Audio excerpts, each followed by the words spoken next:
Ela é socióloga, trabalha com estudos de gênero e hoje ela é professora titular da Universidade Federal do Paraná. Ela vai estar nessa primeira parte do fórum com a gente. Obrigada, professora, pela sua participação e espero que vocês aproveitem.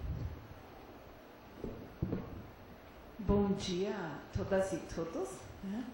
E quero primeiro dizer que é um prazer enorme de estar aqui. Eu sou socióloga, eu cheguei nessa área de pesquisa sobre esporte realmente pela minha inserção nos estudos de gênero e eu curto muito as oportunidades que nós temos de estar com pessoas de outras áreas. Acho que temos que fazer cada vez mais troca. Então é um prazer enorme. Eu queria agradecer muito ao Jorge, que indica, ao professor Simões, embora não estejam aqui agora, e também a Maria Aparecida, a Cássia, que estão ajudando a gente tanto, né, no estado aqui. E agradeço muito a oportunidade de falar e muito também, outra vez, aos organizadores, as pessoas que estão trabalhando no evento, que estão tratando a gente tão bem, né? Então, assim, bom, me convidaram para fazer esta oficina, que eu coloquei um título diferente, que eu deveria ter colocado aqui, mas eu ainda não lido muito bem com essas coisas de data show, então fizemos um pouco as transparências em cima da hora, mas eu estou chamando a oficina de Mulheres, Prática Esportiva e Empoderamento, né? E claro que tem um texto que está no CD, né, nos anais do evento, que, né, como, na verdade, eu planejei esta oficina para fazer um trabalho talvez um pouco mais dinâmico, vou explicar para vocês o que eu penso fazer, daí eu não vou repetir a parte de discussão teórica, né, que vocês têm lá no CD. Mas posso dizer que eu fiz uma pesquisa uns anos atrás, exatamente tentando ver se a prática esportiva funciona como as mulheres como forma de empoderamento. E o artigo, eu trabalhei com 2 grupos de atletas, amazonas do hipismo clássico e jogadoras da Seleção Nacional de Vôlei, que na época estavam em Curitiba e tive acesso a elas, né? E até escrevi um artigo que saiu publicado na revista de estudos feministas, que chama-se Mulheres Atletas, Ressignificações da Corporalidade Feminina. Então, a grande questão que orientou toda essa pesquisa foi ver se, né, hoje em dia, o que significa a prática esportiva para as mulheres que, no caso, eram ou atletas profissionais, ou talvez no caso das amazonas, mais semi-profissionais, mas mulheres muito dedicadas como projeto de vida, pelo menos nesse momento das suas vidas, ao esporte, mas que também se vincula a questões maiores sobre prática esportiva como prática corporal feminina na atualidade, que esse é o nosso momento pós-moderno, que uma série de controles, que vamos chamar de controles patriarcais históricos sobre o corpo das mulheres, foram muito contestados, e as mulheres, como todos vocês sabem, né, foram feitos muitos avanços, as mulheres conquistaram o direito à prática esportiva, né, muito, mas isso também não significa que a prática esportiva necessariamente seja representem um empoderamento das mulheres. Também o que eu discuto mais, um pouco teoricamente, discuto naquele artigo da revista de estudos feministas, e eu resumi no artigo que está no texto que está nos anais, é que também, né, o mundo do esporte em si é um mundo de conflito, de contradições, tem muitas discussões, o que é o esporte nesse momento pós-moderno. Tem um sociólogo inglês que faz sociologia do esporte, como que é o nome dele? Joseph Maguire, e ele diz que o esporte tem que ser pensado também como parte de um complexo que junta o esporte, a indústria, a mídia, e nesse contexto também a gente pode perguntar o que significa ser uma mulher atleta, que, né, enfim, ela não está desenvolvendo uma prática corporal livre, orientada pelo prazer e a realização somente, né? Então, assim, eu comecei a discutir algumas dessas questões. E como eu digo para vocês, eu entrei como ninguém da área de educação física. Entrei como alguém, como socióloga. Aliás, como eu disse para algumas pessoas que eu vim conversando, eu entrei na pesquisa sobre o esporte porque anos atrás, uma vez, encontrei uns artigos na Folha de São Paulo sobre as Amazonas, com manchete, o hipismo promove a igualdade entre os sexos. E eu, desde pequena, gosto de cavalo, gosto de cavalgar. E o hipismo aprender a cavalgar na minha própria experiência de vida foi muito importante, porque eu sou norte-americana, eu cresci na época da Guerra Fria, que a proeza esportiva era muito valorizada na escola, só que eu não tinha, eu sofria muito na educação física, era aquela pessoa fraca, magrinha, estudiosa, que usava óculos e tal. Então, assim, sofria muito na educação física, mas quando aprendi a cavalgar, já para mim eu sei o que isso representou na minha vida em termos de uma prática corporal, autoestima, uma série de coisas, né?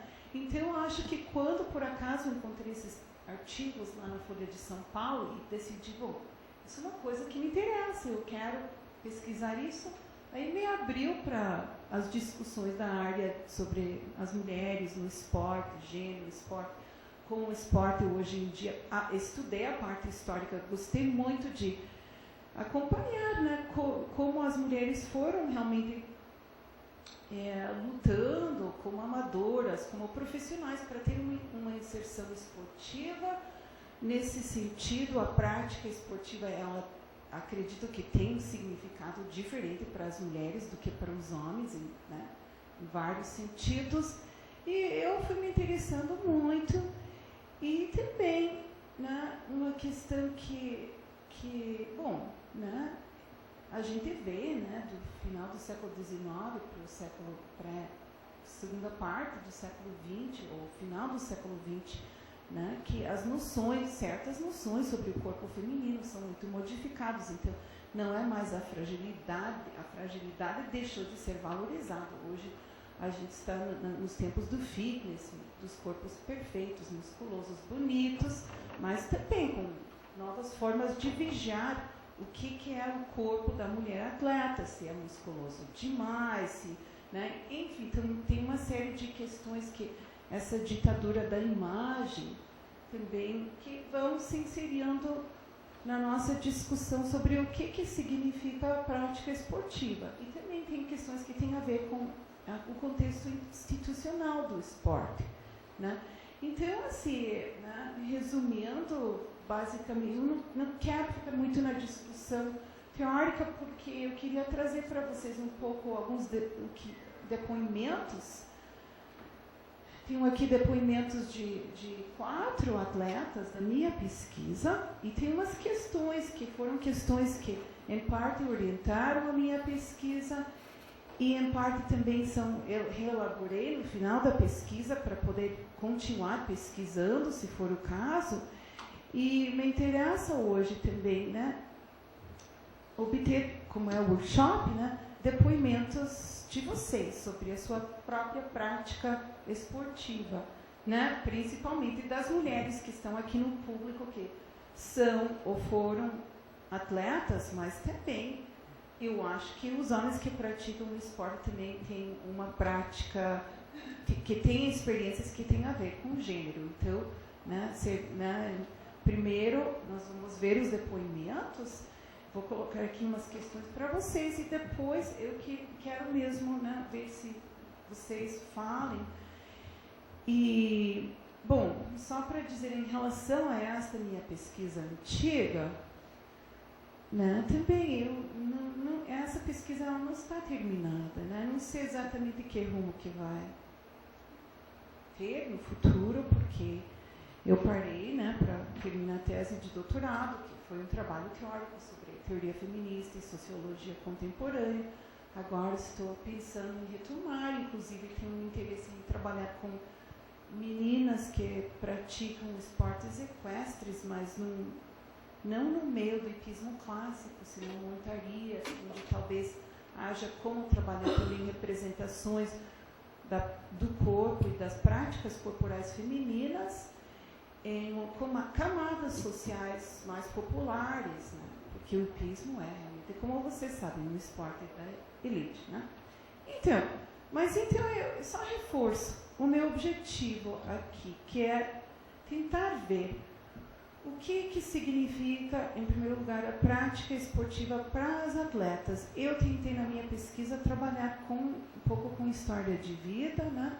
Um pouco também com observação participante, particularmente no caso do hipismo, e, né, ver o que emerge das próprias histórias das mulheres em torno à participação do esporte, nesse sentido de como seria que o esporte funciona como espaço de empoderamento das mulheres, onde começa a ser construído uma identidade feminina, uma subjetividade vinculada ao corpo, mas não uma forma das mulheres estarem sempre reagindo em termos dos controles patriarcais, senão, mas formas novas de expressão, né? E eu tenho certeza que vocês que estão no público aqui têm muitas experiências próprias. Então, assim, o que podemos fazer? Sei o que vocês acham que vale a pena ler o trecho aqui? Bom, então, assim, são duas amazonas e duas jogadoras de vôlei que eu resumi, entrevistas longas, e eu fiz transparências ontem em cima da hora, porque eu pensava que o pessoal ia ter os anais impressos, né? Então, né? Mas isso foi até melhor, né? E eu vou ter que trabalhar cada vez mais com data show, que eu acho importante. Então, assim, eu tenho duas amazonas aqui e duas jogadoras do vôlei, e a gente pode ver aqui. Então, a Marcela é uma amazona jovem de Curitiba, né? As amazonas em Curitiba reclamavam também muito que em Curitiba não dava para ter uma inserção muito a nível nacional no esporte mais, né? Eu comecei a montar em 1983 na Sociedade Hípica Paranaense. Comecei com o objetivo de aprender a montar a cavalo e não mais do que isso. Eu tinha 11 anos e a intenção era aprender a andar a cavalo, passar um mês ou dois no máximo e parar. Mas, dentro desse período estabelecido pela minha mãe, eu tinha ganhado diversos campeonatos. Fui a primeira amazona da família. Foi por vontade mesmo, por gostar do bicho e do esporte. Eu vi numa ocasião, de uma viagem que fiz para Fortaleza, assisti um campeonato numa praça, e aí eu fiquei pedindo até minha mãe me colocar. Com 14 anos, eu comecei a dar aula. No começo foi bem difícil. Além de ser mulher, eu era quase uma criança. Eu dava aula para crianças, adultos, o que tivesse. Não existe discriminação neste esporte. Inclusive, tem muitas pessoas que, quando vão procurar alguém para trabalhar seu cavalo, preferem uma mulher a um homem. É por se ter mais jeito, mais paciência, ser mais delicada, porque sabe que não vão exigir tanto do cavalo. Agora, se eu sou profissional, se eu arrumo um marido que não gosta de cavalo, que não entende, que não faz muita questão, fica muito complicada a conciliação de uma família e o esporte, porque é campeonato todo final de semana, são viagens. Teve um ano que só fiquei 2 finais de semana em Curitiba, o resto todos viajando. Imagino se eu tiver um marido, imagina se eu tiver um marido e 3 crianças em casa, fica inviável, a não ser que o marido seja um profissional ou esteja integrado no esporte.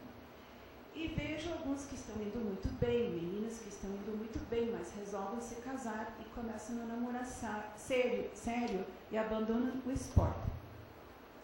Os homens que estão competindo são casados com mulheres que não montam, mas elas estão todas ali na arquibancada com as crianças. As mulheres que competem, ou elas são casadas com homens que também montam, ou elas estão sozinhas. Eu não vejo o hipismo como um esporte perigoso. Nem posso achar que seja perigoso, mas tem esse lado realmente. E é bem nessa mudança onde deixa de ser elegante para começar a ser perigoso, onde eu acho que a mulher se engasga um pouco. Eu deixei de estudar durante 4 anos pelo esporte. Eu fiz 1 ano de faculdade. Minha primeira faculdade eu abandonei e fiquei 4 anos me dedicando apenas ao hipismo. Foi quando me profissionalizei realmente. Eu montava 10, 12 cavalos por dia. Hoje me considero uma proprietária. Eu venho aqui, monto os meus cavalos, a hora que tiver tempo, ajudo na escola, mas quero levar minha faculdade. Então ela, a Marcela, faz uns anos que não a vejo, mas ela estava estudando veterinária. Né? Se ela volta ou voltou ao esporte, na verdade, não sei, né? Também não tenho assistido mais os campeonatos. Ia assistir um campeonato de Amazonas em Curitiba, mas que foi cancelado, isso faz uns 15 dias. Então, né? A Tânia Amazona é instrutora de equitação. A Tânia já é uma mulher de uns 40 e poucos anos, ou né, na época que a entrevistei, uns anos atrás. Minha iniciação no hipismo foi uma coisa completamente fora de regra, porque eu já era casada e já tinha as 2 filhas. Meu pai tinha uma fazenda e todo mundo andava com os cavalos na fazenda. Então, desde menina, eu já queria aquilo. Não queria só andar a cavalo, eu queria saltar. Então, eu lia muitos livros, lia muitas revistas, tudo isso. Só que quando a gente lê alguma coisa sobre cavalos que não tem noção, é muito difícil de entender. Você precisa que alguém te ensine. Então, eu tinha o cavalo, tinha o obstáculo, tinha tudo, mas não conseguia fazer nada sozinha. Daí eu fui para Florianópolis, assisti às provas. É lógico que eu não tinha exatamente os cavalos de salto, mas eu tinha o cavalo que eu conseguia montar. Meu pai acabou fazendo uma hípica para mim e eu consegui um amigo nosso que vinha dar aula todo final de semana. No envolvimento, depois de 2 ou 3 meses, a gente começou a ir a Florianópolis e participar das provas. Nós começamos a comprar cavalos também. E acabou a fazenda ficando de lado. A gente começou a trabalhar mais na hípica. Nós começamos a vir a Curitiba para saltar. Minhas meninas já começaram a montar também. Começaram a crescer e queriam participar das provas. Foi então que nós resolvemos vir morar em Curitiba, porque aqui é muito mais fácil, todo final de semana tem prova. É mais fácil de viajar, ter envolvimento com outros cavaleiros. Minha filha menor começou a montar com 3 anos de idade, a outra com 5. Como a gente gostava muito, meu marido começou a montar também. E começou a aprender conosco. Mas lógico que ele não tem o tempo todo para se dedicar a isso. Como eu me dediquei à escola, ele também me ajudava lá na escola de equitação. Ele montou até 2 ou 3 anos atrás. Quem me disser que vai saltar e não tem medo ou ansiedade, eu acho que está mentindo. Porque você pode não ter medo. Agora, uma competição é sempre uma competição. Então, tem adrenalina, saber se você vai ganhar ou perder. Acho que todo mundo que é concursista tem aquela ansiedade de saber se vai conseguir fazer ou não. Se estou superando meus limites. Qual a diferença entre dar aulas para rapazes ou para meninas? Eu acho que as meninas são muito mais persistentes no que fazem. Fazem com mais intensidade. Quando se dispõem a fazer alguma coisa, acho que as meninas levam mais a sério do que os rapazes. Eu acho que o grau de desistência dos rapazes é maior. Bom, então, claro que eu resumi realmente entrevistas mais longas, tentando trazer para vocês hoje, pelo menos um pouco do que passar para vocês alguma impressão sobre como que foram as falas das minhas informantes. E a Tânia, ela, né, na época que eu entrevistei, ela dava aula na escola da Sociedade Hípica Paranaense. Também não sei exatamente Se ela continua, também ela competia nas provas mais puxadas lá em Curitiba, né? E, às vezes ganhava. Enfim, tinha muitas outras coisas em cada entrevista que eu diria que são interessantes, mas tentei escolher alguma parte da fala para passar para vocês. E agora, na próxima transparência, já é nadadora, ex-jogadora profissional de vôlei e hoje técnica do esporte. Talvez vocês conheçam ela. Uma pessoa que estava trabalhando com a equipe da Rexona em Curitiba e também fiz uma entrevista longa com ela, muito boa, né? E então, assim, vou ler esse trecho para vocês. Algumas pessoas pediram que eu usasse pseudônimo. Ela não pediu, né? Acho que não, espero que não. Né? Então, assim, eu joguei vôlei dos 13 aos 33, mas antes disso eu tive uma vida muito ativa. Eu nasci numa família numerosa. Eu tinha 7 irmãos na minha casa, era a única mulher. Meu pai foi jogador de futebol profissional e minha mãe jogava vôlei na turma dela, na família dela. Então, todos os meus irmãos eram muito ativos. A gente gostava de brincar muito. Eu gostava de estudar, mas gostava muito de fazer uma atividade física. Então, eu experimentei de tudo quanto é esporte. Atletismo, handebol, basquete. Sempre em atividade de grupo. Eu tive experiência com atletismo, com competição 1 contra 1 e nunca gostei disso. Eu era o tipo de pessoa que sempre queria aprender, queria conhecer as coisas. Então, sempre que eu viajava com a seleção brasileira, a gente viajou no mundo inteiro, conhece o mundo inteiro pelo esporte. Então, eu gostava de ver, de conhecer as coisas, conhecer as pessoas, conhecer a cultura daquele povo, aquele país. Então, o esporte me deu isso tudo. Eu falo que é onde me realizei, porque não é só a quadra ou ter ido para uma seleção, a parte técnica, mas todo o meio. Eu realmente era uma pessoa muito tímida, talvez por todo mundo queria que eu fosse a estrela. E eu nunca gostei disso. Quando tinha jornalista na seleção, eu respondia, dava entrevista, mas sempre evitava. Eu fazia esporte porque eu gostava, independente do estrelato. Tem gente que gosta de fazer uso do esporte para aparecer. Eu gostava porque gostava do trabalho de grupo, dessa movimentação toda. Hoje estou coordenando o trabalho de formação de crianças dentro do esporte, e que foi minha vida. Eu sinto que o esporte me deu uma condição muito boa de vida. Lógico, nada é perfeito. Quando você faz uma opção na sua vida, abre mão de outras. Hoje me sinto em condições de realizar o outro lado que não realizei na época, que o esporte não possibilitou, o lado da família, de estar casado. O esporte para a mulher realmente trava muito esse lado, essa realização. Eu, por exemplo, optei por não ter filhos. Já fui casada, me separei, talvez por causa do esporte pela distância, por estar muito tempo viajando. Hoje, que casei de novo, eu vivo uma relação de casamento, que até então com o esporte eu não sentia que era casada, porque não vivia o dia a dia do casamento.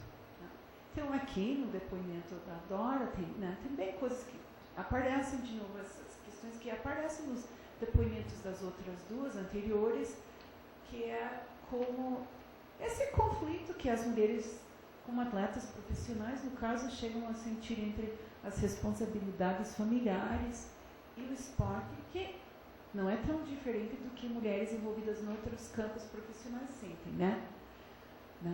Tem uma coisa que podemos discutir. E daí tem mais um depoimento. Ingrid, jogadora profissional de vôlei. Eu tinha aula de educação física no colégio. Estava começando a ter a aula de vôlei e comecei a me empolgar. Foi logo depois de ter as Olimpíadas que o masculino foi campeão. Eu fiquei fascinada com aquilo e falei, será que um dia eu posso ser como eles? Aí comecei a brincar no colégio. O professor de educação física falou, se você quiser eu posso te levar lá no Flamengo. O técnico de lá é meu amigo, você pode fazer um teste. Assim eu comecei a jogar com 12 anos. Eu já tinha 1,76 m. O técnico gostou de mim, porque era grande. Aí comecei a treinar, mas não foi fácil. Tive que suportar muita coisa, porque eu morava longe. Todo dia eu perdi um tempo de aula no colégio. E fiquei 5 anos nessa luta. Pega 2 ônibus, vai e volta, pega o ônibus cheio e dorme, não vai para aula. Mas, resumindo tudo, valeu a pena. Eu comecei a espichar depois dos 10 anos. De repente, dei aquela crescida e sempre era a última da fila, dos meninos. Tinha aquele receio. No começo, eu tinha um pouco de vergonha de ser a mais alta de todos, sempre magrinha. Todo mundo sacanhava, tinha vários apelidos. Mas depois, até que me conformei. Passei até a gostar de ser alta. Não tinha mais aquele preconceito, aquela vergonha. Eu aprendi a conviver com isso. As pessoas, infelizmente, não têm uma mente muito aberta. Às vezes você passa na rua, as pessoas ficam te olhando. Parece que você é coisa de outro mundo. Não tem muita noção. Vem uma pessoa grande e fala: ah, pessoa alta, deve jogar vôlei. As pessoas falam: ah, jogador de vôlei, vocês viajam tanto, devem conhecer um monte de lugar. Não é bem assim. É totalmente diferente da imagem que as pessoas fazem da gente. Muitos dos lugares que a gente vai só conhece o hotel. A gente vai trabalhar, não passear. Tem mais uma transferência. Os campeonatos geralmente duram de 8 a 10 dias. Você fica aqueles dias uma pilha, porque foi lá para ganhar, fazer o melhor. Não é 1000 maravilhas. A gente rala, toma bolada, disputa, xinga. No treino tem aquele momento de estresse. Mas lógico, tudo passa, fica ali. Depois que acabou, todo mundo é amigo, normal. Mas não é tão simples assim quanto as pessoas pensam. Eu vejo assim, atleta tem de ser profissional. A gente tem responsabilidade, tem de cumprir horário, tem de cumprir as normas que os dirigentes passam para a gente. Tem todo um processo para ser atleta. Lógico que você vai sair, vai para o cinema, para o shopping, tudo normalmente. Só que a gente tem esses momentos bem restritos do que as pessoas, bem mais restritos do que as pessoas normais. Às vezes ficam 1 mês sem ir ao cinema. Você não tem tempo para ir, não dá. Eu jogava handebol no colégio. Participei de alguns torneios. Adorava handebol. Acho legal, um esporte bonito. Pena que não conseguiu atingir um espaço ainda. Seria um esporte que eu, se não jogasse vôlei, não sei se estaria jogando hoje. Basquete, eu não gosto. Para mulher, eu acho que torna muito masculino. Se você comparar as jogadoras de basquete com as de vôlei, você vê a diferença no físico. Elas são mais troncudas, têm um jeito diferente. Eu não gosto. Então, aqui no depoimento dela e das outras meninas, jogadoras de vôlei, quase todas elas, eu notei várias coisas interessantes. Primeiro, as Amazonas, elas estão no esporte de elite, bem mais longe dos holofotes. Elas estão muito envolvidas num meio onde elas estão muito nos holofotes, na mídia, estão sendo fotografadas. Isso aparecia muito, e muito também em relação ao discurso sobre o corpo feminino, que no caso do hipismo não vinha ao caso, né? E vocês podem ver a parte final aqui, onde ela já está voltando para uma discussão que emergia das falas dela sobre quais os esportes femininos e quais os esportes masculinos, onde há uma ameaça de masculinização. E elas estavam preocupadas com isso. Uma coisa que também eu falei no artigo, que eu tinha percebido que, né, como dizem, Global Sport Media Complex, que é o conceito desse sociólogo britânico, né, as mulheres às vezes acabam ocupando o papel, as brasileiras, eu via que estavam também ocupando um papel de serem utilizadas para mostrar para o mundo lá fora o que é o Brasil, através da mulher brasileira. Um discurso bastante patriarcal, né? Aliás, patriótico e patriarcal, que jogava muito com isso. Vamos mostrar o que é o Brasil através da beleza e da competência das nossas atletas, né? E bem assim, na época que comecei a pesquisa, tinha, né, na época, em 96, assim, Era a época que na Folha de São Paulo tinham saído várias páginas com as jogadoras de vôlei de outros esportes que foram para as Olimpíadas posando seminuas. Então estava, quer dizer, depois, amanhã, a gente pode até, na mesa sobre mídia e imagem corporal, até que eu vou mencionar um pouco mais isso, né?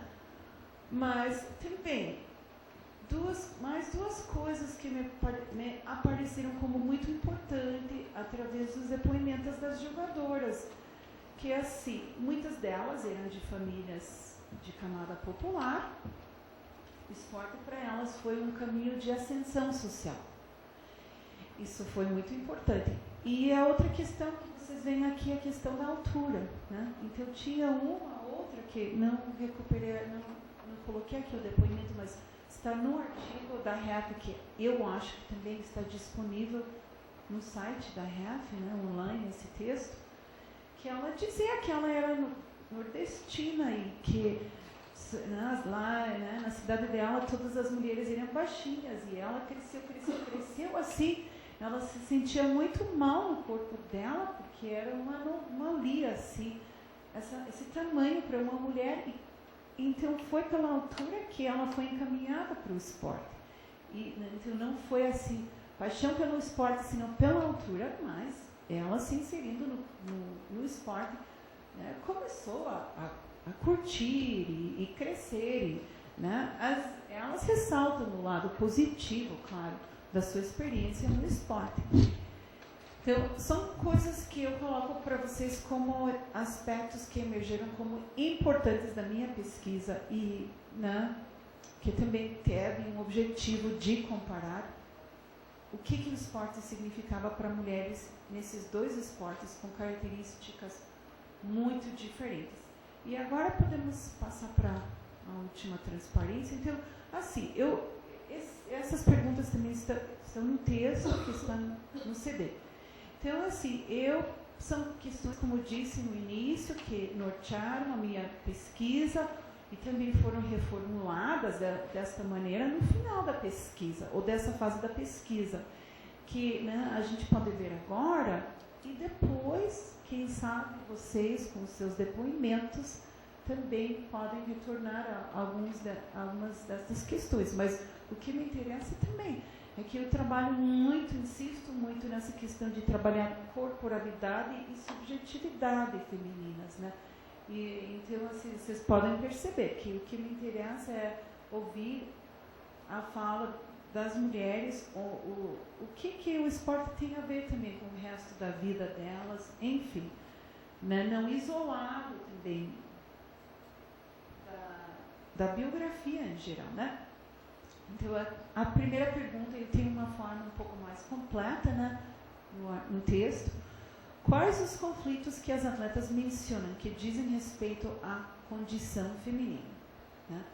Daí eu coloco condição feminina entre aspas, porque nós não trabalhamos isso como um eterno feminino, senão como, né, uma construção muito sensível a mudanças e passível também de interpretações diversas. E como também a Paula diz ontem, né, pensamos a questão das mulheres no plural. Então, uma condição feminina única não há. Mas, assim, tem representações, interpretações que comumente se fazem da condição feminina, que são discursos que circulam na sociedade. Então, interessa ver que interpretações que as atletas fazem dessa condição de gênero, né? A segunda questão, como que as atletas representam o corpo feminino, no geral, ou em relação à sua prática esportiva específica, né? Como é que as atletas representam sua própria experiência no esporte? O que é que essa prática parece significar para elas? Elas se enxergam como diferentes das outras mulheres por causa do seu envolvimento no esporte? São questões que eu vou elaborando como agenda de pesquisa, né? Como que é que as atletas representam o contexto institucional do esporte ao qual pertencem? Há evidências de tratamento diferenciado para mulheres e homens? Quais as possibilidades reais que tais instituições oferecem para a ascensão social das mulheres pelas vias do esporte? Né? Qual a relação que emerge entre a prática esportiva das atletas e outros projetos e aspectos de suas vidas? E, né, para concluir, quais as evidências da prática esportiva como forma de empoderamento das mulheres? Também, quais as evidências de outro tipo, de natureza contraditória? Em que medida que a participação das mulheres, em lugar de questionar, reproduz as formas mais convencionais, as históricas, ou gera novas formas, vamos dizer, mais pós-modernas, desse poder patriarcal, né, sobre o corpo, a sexualidade e a subjetividade femininas. Então, são questões, né, que, né, foram uma agenda de pesquisa, fazem parte, também são questões que, né, podem ser interessantes para quem também está pesquisando, fazendo pesquisas nesse sentido, né? Estou compartilhando as minhas questões com vocês e, como disse, estão também reproduzidas nos anais. São questões que, né, se realmente eu pretendo continuar trabalhando em cima dessas questões e talvez umas outras, porque a próxima fase da minha pesquisa sobre as mulheres nos esportes equestres, eu pretendo trabalhar não quero trabalhar com atletas profissionais, senão com meninas e ver a prática esportiva das meninas, que tem a ver com o seu próprio desenvolvimento na fase da infância, da adolescência, né? Inclusive, eu estou com um projeto de trabalhar isso com uma orientanda minha da pós-graduação, que está trabalhando as meninas nas escolas de modelos. Então, a gente pretende ver que tipo de contraste a gente encontra entre o que seriam aparentemente duas formas muito diferentes de se viver a corporalidade, né? Mas então eu gostaria de passar a palavra para vocês, né? Claro que também podem fazer perguntas. Eu disse para vocês, eu trouxe fragmentos dos depoimentos das minhas entrevistadas, e as entrevistas foram muito ricas, muito maravilhosas, em muitos sentidos, né? Mas eu coloco para vocês também, eu gostaria realmente que vocês, que estão no público, fizessem depoimentos seus também. Essa é a grande questão que eu coloco para vocês, que assim, que pudessem contar um pouco suas próprias histórias. Aliás, que essa é uma técnica antiga do movimento feminista, foi assim como começou tudo no final dos anos 60, né, as mulheres se juntando nesses pequenos grupos e falando sobre a sua própria experiência de vida, né? E ainda é o tipo de pesquisa que mais me interessa. Então, assim, eu gostaria de abrir o espaço para vocês, para os seus comentários. Tá? Você acha que...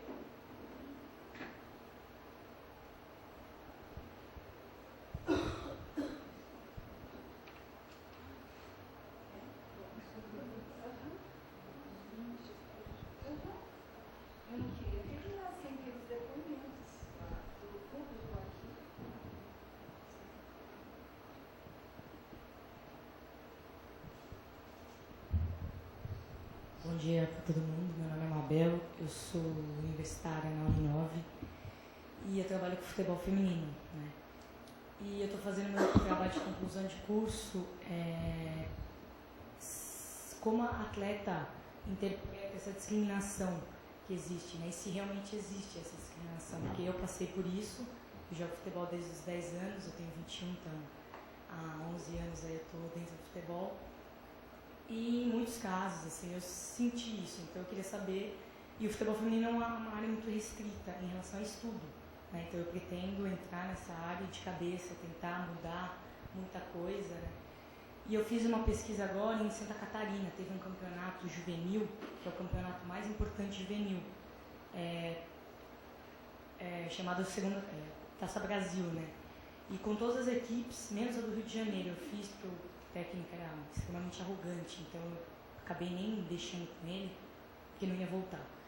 Então eu fiz com o Distrito Federal, fiz com Santa Catarina, fiz com várias equipes de todo o país. Eu ainda não consegui tabular tudo, mas algumas das equipes que eu tabulei, eu percebi que existem algumas coisas assim que são...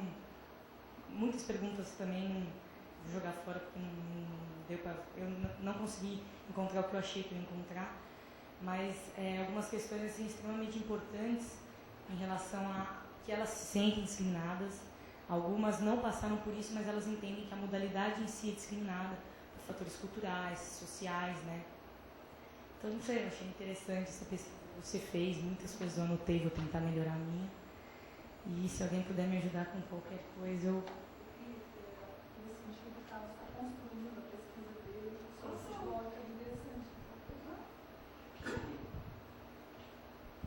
Como é seu nome? Mabel.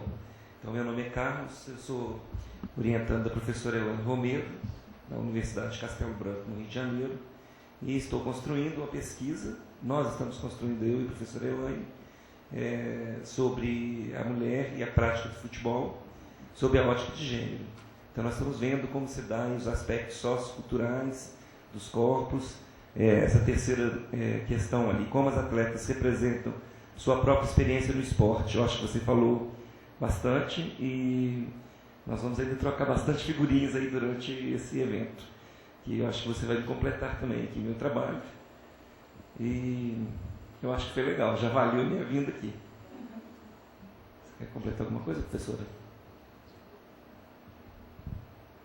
Eu não sei qual é o propósito da Miriam, ouvir os depoimentos a respeito de quem pratica esporte ou quem está na construção da pesquisa do esporte.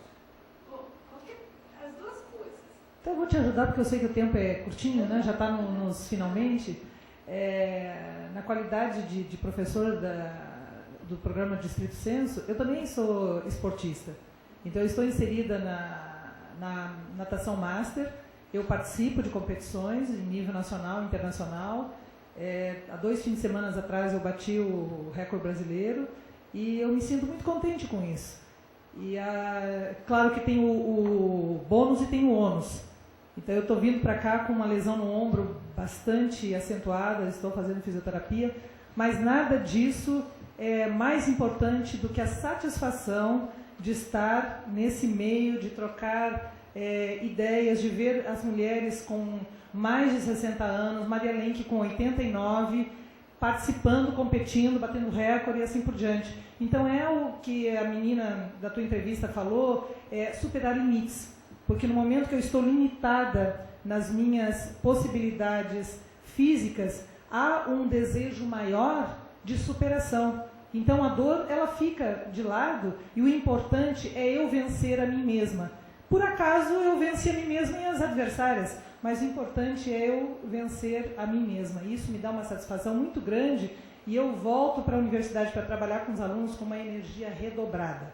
Então a minha vida é construída inicialmente em função da natação, que eu levanto muito cedo, faço meu treinamento, faço o meu condicionamento e atendo os alunos e não deixo ninguém sem o devido atendimento. Então eles podem, inclusive, dar um depoimento a esse respeito. Sou exigente, muito, mas os nossos trabalhos estão aqui para ser apresentados.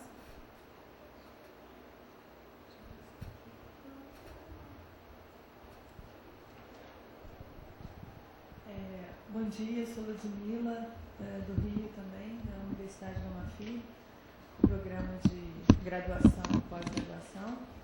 E você falou, levantou uma questão muito interessante, que é como as atletas, na realidade, representam, e num esporte muito, vamos dizer assim, que tem uma série de paradoxos, né, na cultura brasileira para a mulher, que é o futebol feminino. Especialmente, eu vejo que em alguns esportes, e aí o futebol feminino está incluído nele, ou talvez o handebol, superando um pouco já esses estigmas, o basquete, talvez também superando um pouco esses estigmas e convivendo melhor com eles. Mas o que eu percebo é que a mulher suporta na verdade, um grande equívoco em alguns esportes, que é o da construção de uma representação de sexualidade com ser jogador ou jogadora, né? E talvez o homem passe por isso também em algumas modalidades esportivas. Então, de uma maneira geral, acho que a cultura vai interpretando ou vai sofrendo aí alguns acidentes de percurso no sentido de pensar o esporte muitas vezes a priori a partir de uma definição de sexualidade, não de mulheres e homens jogando. Então, o jogar futebol é atravessado por uma certa, né, além, acho que, do preconceito, das resistências que a gente vem discutindo da inserção da mulher em alguns esportes, eu acho que ainda sofre muito com essa dificuldade de estar sendo interpretada sempre, primeiro pela dimensão da sexualidade e depois pela questão, né? Então, eu não sei, você como uma moça, né, que joga futebol e tem isso, está tranquila no jogar do esporte, né, passa a ser muitas vezes entendida ou interpretada pela sexualidade e não pela prática esportiva. Eu acho que isso atrapalha um pouco. E os nossos dirigentes, em alguns momentos, também surtam nesse sentido, né? Tomam decisões a partir dessas questões e deixam a questão do lado técnico e as outras questões da competência. Não recentemente, mas a gente viu aí questões relacionadas ao basquete feminino, há tempos atrás, etc. Então, há uma necessidade da gente realmente se preparar para discutir essas questões e deixar que as pessoas façam as suas opções sexuais, que estão totalmente distintas da dimensão da prática. Isso acontece na arte, no campo acadêmico, em todos os setores. E o esporte não pode continuar sendo um espaço de, talvez, uma discriminação, uma confusão nesse sentido.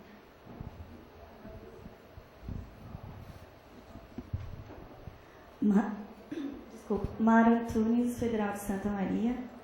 Também no sentido de contribuir, né, para as discussões e reflexões nesse tema, nós observamos nos depoimentos sobre essa questão do esporte moldar corpos aptos para determinada prática corporal, né?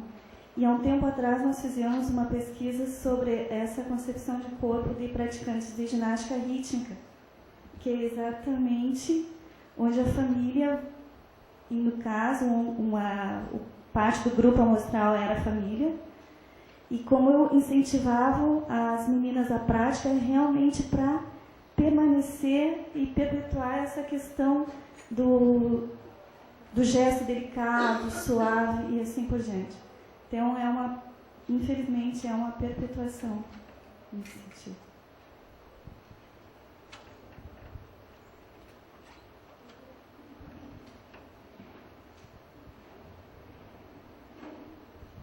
Bom dia, eu sou Cristiane Magacho, sou orientada da professora Helene Romero, sou fonoaudióloga, então vocês devem estar pensando o que uma fonoaudióloga está fazendo aqui. E o meu trabalho, eu escrevi um artigo sobre a voz da jogadora de futebol feminino. E eu gostei muito de escrever esse artigo, porque na minha prática clínica eu percebia alteração de voz nessas mulheres, nessas jogadoras de futebol. E por que isso? Então a gente pensa, uma mulher tem toda uma característica dócil, meiga, e quando ela pratica um esporte eminentemente masculino e que gera agressividade, competitividade, ela assume essas características. Então a gente imagina que está havendo uma desconstrução dessa tipificação sexual. Então eu queria contribuir para o seu trabalho. Eu acho que assim, aprendi bastante, foi excelente. Eu acho que, como o Carlos falou, já valeu minha vinda aqui.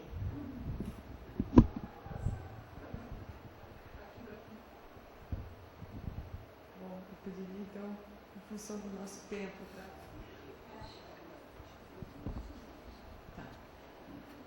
Bom, e em relação ao teu trabalho, acho bem interessante a gente tendem a pensar, bom, no senso comum, a voz de uma mulher é, né, naturalmente doce, suave e tudo. Né? Mas a tua pesquisa mostra que também a voz, a forma de você falar, isso é construído na tua vida num contexto social e cultural. E pode mudar. Também quando você aprende a minha voz, a forma de falar bem diferente em português e em inglês, né?